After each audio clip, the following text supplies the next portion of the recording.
Sir சொன்ன மாதிரி sir நான் எங்கே சார் சம்பளம் ஃபிக்ஸ் பண்ணுறேன்? என் சம்பளத்தை தான் வெளியில் இருக்கிறவங்க எல்லோரும் ஃபிக்ஸ் பண்ணுறாங்க சார்.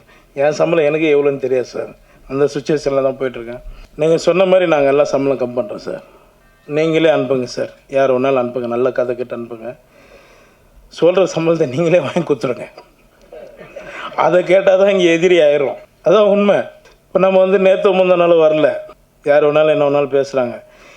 என் அசிஸ்டண்ட்டு என்கிட்ட ஒரு 3-4 வருஷமாக ஒர்க் பண்ண ஒரு தம்பி ஒருத்தன் ஹீரோவை பண்ண போகிறேன்னு சொன்னான்.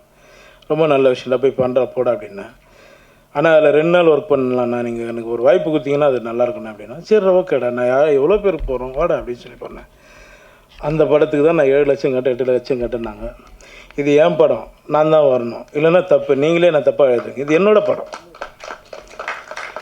எனக்கு அவங்க சொன்னாங்க, நாங்கள் வந்துவிட்டோம். நான் சொல்லிட்டோம்மா, இன்றைக்கி பெரியவங்க இருக்காங்க, அவங்க இதில் சொல்லட்டோமா, எனக்கு எவ்வளோ பேர் பணம் தரேன்னு தெரியுங்களா? லிஸ்ட் எடுத்து கொடுக்கட்டுங்களா? உங்களால் வாங்கி கொடுக்க முடியும்னா சொல்லுங்கள், நான் எடுத்து கொடுத்துறேன். ஏன் சார் உங்கள் லிஸ்ட் இருக்கான்னு? கொடுக்குறோம், கண்டிப்பாக கொடுக்குறேன். அப்படி பேசாதீங்க. நாங்கள் சப்போர்ட் பண்ணி தான் நாங்கள் போயிட்டுருக்கோம். என்னை பொறுத்த வரைக்கும் நான் எல்லோரும் சப்போர்ட் பண்ணிகிட்ருக்கேன். இன்றைக்கி 50-60 கோடி சம்பளம் வாங்குகிற டைரக்டருங்க கூட எங்கேருந்து ஆரம்பித்தாங்க நீங்கள் எல்லோரும் ஒரு முறை யோசிச்சிங்க, சரிங்களா?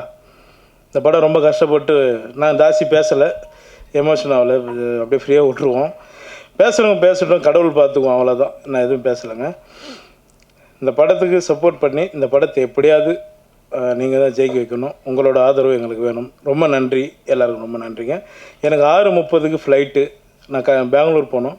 அதனால தான் நான் 4:30 மணிக்கு போனேன்னு தான் ஒரு 1/2 hour எக்ஸ்ட்ரா இருக்கேன். ரொம்ப நன்றிங்க, எல்லோருக்கும் ரொம்ப நன்றி. தேங்க்யூ.